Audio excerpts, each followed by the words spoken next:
안녕하세요. 서울병원 외과원장 권순근입니다. 오늘은 담낭염에 대해서 알아보는 시간을 가져보겠습니다.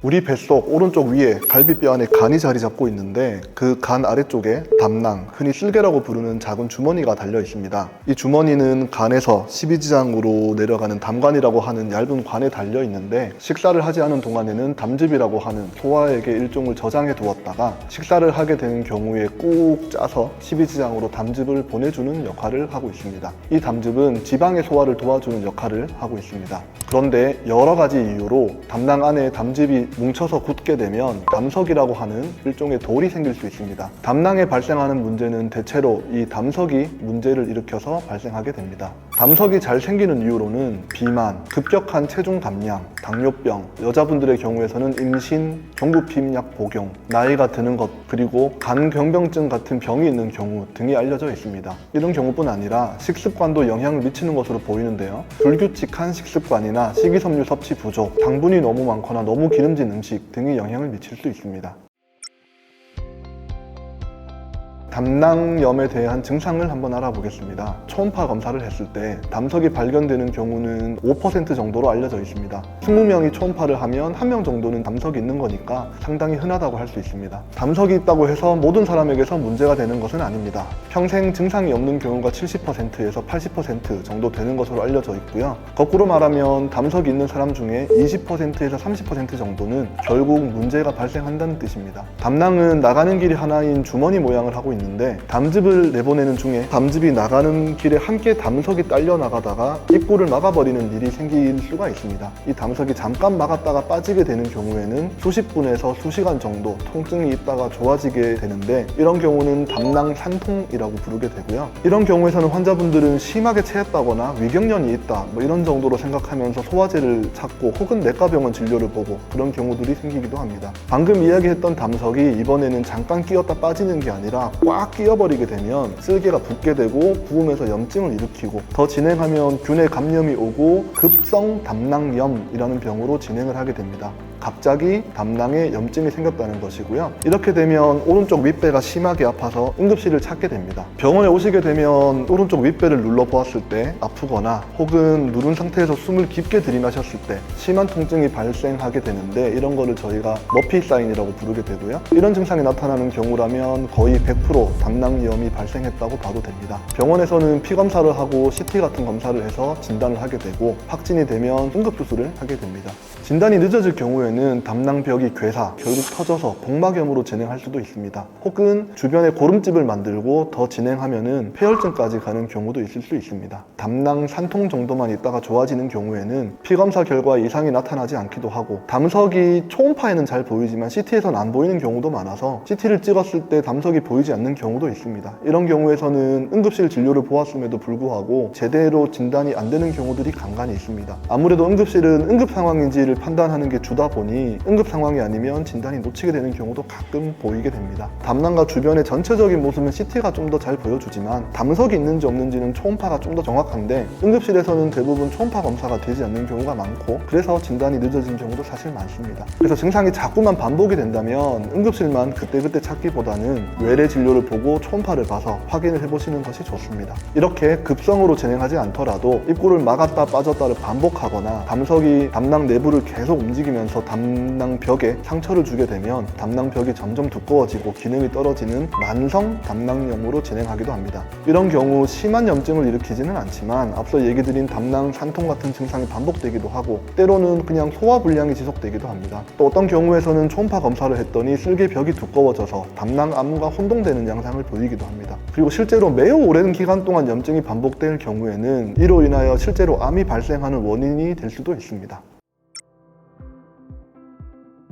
이번엔 치료에 대해서 말씀을 드려보겠습니다. 앞서 언급한 것처럼 담석이 있다고 해도 많은 경우에서는 증상이 없습니다. 담석이 처음부터 급성 담낭염 같은 심각한 증상으로 가는 경우는 비교적 드물어서 정말 증상이 없는 경우라면 70에서 80% 정도의 환자에서는 주기적인 초음파 검사로 지켜보는 경우로 그냥 지나가게 됩니다. 증상도 없으면서 담석의 크기가 매우 작은 경우라면 우루사 같은 약을 복용하면서 스스로 녹아서 나가는 것을 기대해 보기도 합니다. 하지만 담석으로 인한 증상이 이미 발생한 경우라면 지속적으로 반복될 가능성이 많고 어느 날 갑자기 급성 담낭염 같은 응급수술을 필요로 하는 경우도 발생할 수 있기 때문에 증상이 생긴 경우에서는 수술을 권유하게 됩니다. 문제는 증상이 애매해서 담낭 때문에 생기는 증상인지 아닌지 불분명한 경우들에서 문제가 생깁니다. 명치에서 오른쪽 윗배 쪽으로 아프고 복통이 발생한 경우에는 담낭으로 인할 가능성이 상당히 높지만 그냥 소화불량, 복부 팽만감, 그냥 체한 느낌 이런 정도로만 나타나는 경우들도 있기 때문에 환자분들께서 위경련으로 오인하고 그냥 방치되는 경우들이 가끔씩 있습니다.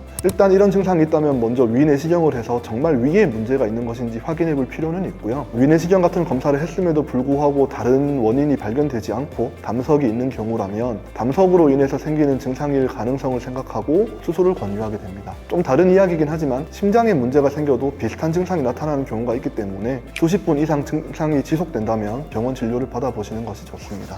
이와는 별개로 담석의 크기가 3cm 이상이거나 성근종증 같은 담낭 자체에 구조적인 문제가 있는 경우 또는 1cm가 넘어가는 용종이 함께 관찰되는 경우 저희가 도자기 담석이라고 부르는 담낭의 벽 전체가 석회화가 된 경우 같은 경우에서는 증상이 없더라도 담낭암과 연관성이 있다고 보기 때문에 수술을 권유하게 됩니다. 이런 경우가 아니더라도 의료 취약 지역에 거주하거나 그런 나라로 장기간 여행을 떠나는 경우라면 이런 특수한 경우에서는 증상이 없더라도 수술을 하는 것을 고려해 볼 수 있을 것 같습니다. 보통은 이런 식으로 수술적 치료를 하게 되지만 간혹 급성 담낭염이 발생하였는데도 불구하고 치료 시기를 놓친 경우 또는 너무 고령이거나 기저질환이 많아서 수술 자체가 위험하겠다고 판단되는 경우에는 바로 수술을 하지 않고 배 밖에서 관을 찔러 넣어서 치료를 하는 PTGBD라는 시술을 하거나 이와 함께 항생제 치료를 먼저 하는 경우도 간간히 있을 수 있습니다. 이번에 수술을 한다면 어떻게 하는지에 대해서 말씀을 한번 드려보겠습니다. 일단 담석이 문제를 일으키면 담석만 제거할 방법은 없습니다. 담낭 전체를 수술로 제거를 하게 됩니다. 가끔 환자분들께서 요로결석과 같은 돌이라고 부르다 보니 혼동하시게 되는 경우들이 있는데 요로결석의 경우에는 체외 충격파 치료로 돌을 깨는 시술을 하기도 하지만 담석증에서는 현재 이런 치료는 거의 시행되지 않습니다. 예전에는 오른쪽 갈비뼈 아래를 길게 째고 수술을 해서 들어가는 개복 수술을 해야 했지만 요즘에는 복강경 수술을 해서 비교적 간단하게 하게 됩니다. 배꼽에 1cm에서 1.5cm 정도 구멍을 뚫고 비디오 카메라가 들어가고 명치와 오른쪽 아래에 5에서 7mm 정도 구멍을 뚫어서 수술하게 되는 것이 가장 표준적인 복강경 수술이 됩니다. 복강경으로 수술한 경우에는 개복하던 시절보다는 회복이 빠르기 때문에 담낭염이 매우 심했거나 그런 특별한 경우가 아니라면 2박 3일에서 3박 4일 정도면 보통 퇴원을 하실 수 있습니다. 만약에 급성 담낭염이 발생한 경우에 수술이 늦어지게 되면 담낭이 터지는 것 같은 합병증이 발생할 수도 있고 수술 자체도 점점 어려워집니다. 수술이 어려워진다는 것은 환자분에게도 수술로 인한 합병증이 발생할 가능성이 높아진다는 뜻입니다. 전문가들은 증상이 발생하고 72시간이 넘어가게 되면 수술이 점점점 어려워진다고 얘기를 하고 있습니다. 그렇기 때문에 가능한 빨리 병원에 오시는 것이 중요하겠습니다. 담석이 계속해서 염증을 일으키는 만성 담낭염의 경우에도 오랜 시간이 지나면 점점점 수술을 해야 되는 부위가 질겨지고 단단해지고 주변과 유착해서 수술을 어렵게 만들 수 있습니다.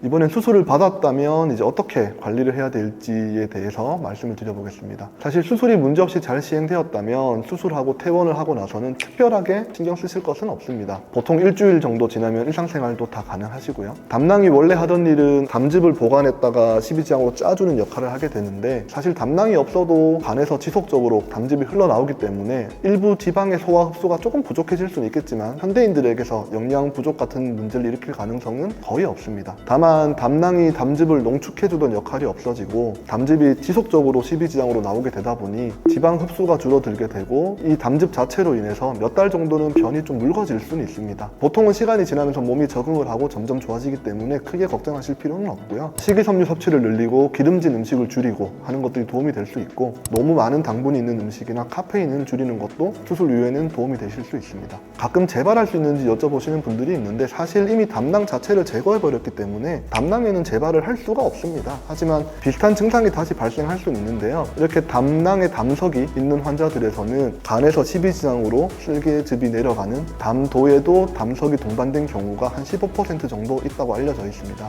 이 담도에서도 이 담석이 길을 막아서 문제를 일으킬 수 있는데 이런 경우는 담도염이라고 부르고요. 이런 경우에는 ERCP라고 하는 내시경을 통해서 치료가 필요하게 되기도 합니다. 담석 이외에도 건강검진을 하다가 초음파를 받으시고 용종이라든지 성근종증 같은 여러 가지 담낭 소견들이 발견되는 경우들이 있습니다. 모든 경우에서 수술적 치료가 필요한 것은 아니지만 수술적 치료가 필요한 것인지 아닌지 확인이 필요한 경우들이 있기 때문에 가능하시면 외과 의사와 상담을 해보시는 것이 좋습니다. 저희 병원으로 오시게 된다면 제가 친절하게 상담을 해드리도록 하겠습니다. 지금까지 담낭에 발생하는 담석과 담낭염에 대해서 알아보았습니다. 서울병원 외과 원장 권승근이었습니다. 감사합니다.